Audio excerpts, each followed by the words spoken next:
स्वागत करता हूं।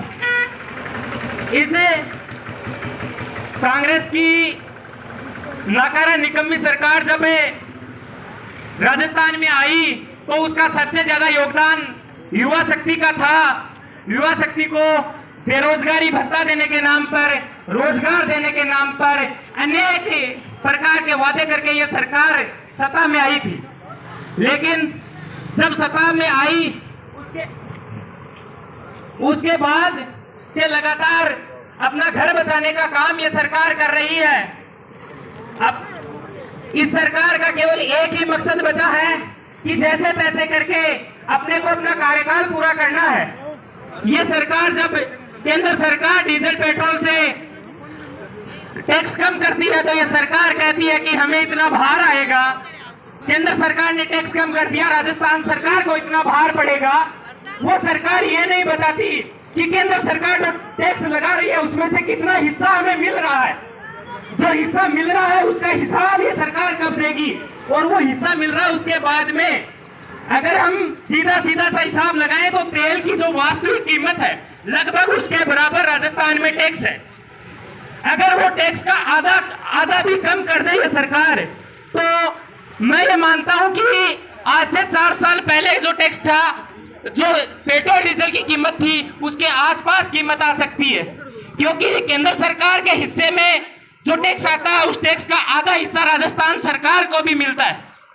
इसलिए ये सरकार आंकड़ों के खेल में केवल अपने नुकसान के आंकड़े बता करके युवाओं को गुमराह कर रही है। इसी तरीके से बेरोजगारों को जो वैकेंसियां निकालती है उनके आंकड़े बता करके कहती है हमने इतना रोजगार दे दिया, लेकिन ये नहीं बताती हमने कितनी भर्तियां पूरी कर दी, कितनी भर्तियों को हमने ज्वाइनिंग दे दी, और अगर किसी को ज्वाइनिंग दी है तो वही भर्तियां हैं जो भारतीय जनता पार्टी के शासनकाल में शुरू हुई थी।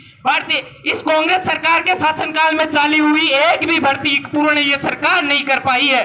रीट की परीक्षा हुई उसका घोटाला हम सब लोगों के सामने है। आरएस की भर्ती हुई उसका घोटाला हम सब लोगों के सामने है। एसआई की भर्ती हुई उसका घोटाला हम सब लोगों के सामने है। जेईएन की भर्ती हुई उसका घोटाला हम सब लोगों के सामने है।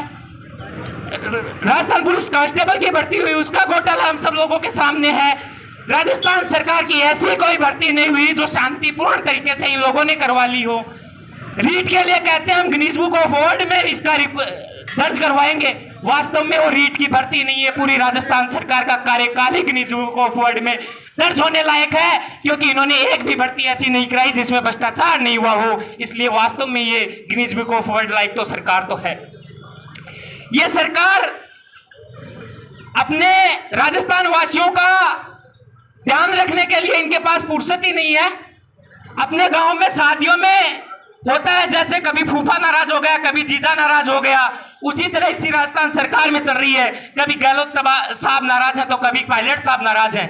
और वो फूफा जीजा नाराज क्यों होते हैं? वो फूफा जीजा कभी ये नहीं सोचते कि ये शादी ब्याह बिगड़ेगा, वो इसलिए सोचते कि कहीं ना कहीं हमारा हक न मारा जाए। तो वो अपने हक के लिए लड़ रहे हैं। राजस्थान की हक की जनता के लिए इस सरकार को कुछ नहीं करना है, इन्हें केवल अपना हक बचाना है। मुझे मेरा हक कैसे मिले, मुझे मेरी पोजीशन कैसे मिले, मेरी पोजीशन कैसे बढ़े, ऐसा लगातार ये राजस्थान के कांग्रेस के नेता और हमारे प्रदेश के मुखिया लगातार कर रहे हैं। एक दूसरे को नीचा दिखाने के लिए, एक दूसरे को आगे निकलने का प्रयास ये कर रहे हैं। लेकिन ये जो युवा शक्ति जिसने इन्होंने सरकार बनाई थी, ये भूल गए शायद यही युवा शक्ति 5 साल बाद आपकी सरकार बदल भी सकती है। और अब वो वक्त आ गया है कि इस युवा शक्ति को इस निश्चय के साथ आगे बढ़ना पड़ेगा कि हमें उस संकल्प के साथ आगे बढ़ना है कि इस देश का सर्वांगीण विकास कैसे हो सके, और इस देश का सर्वांगीण विकास कौन सी सरकार कर सकती है।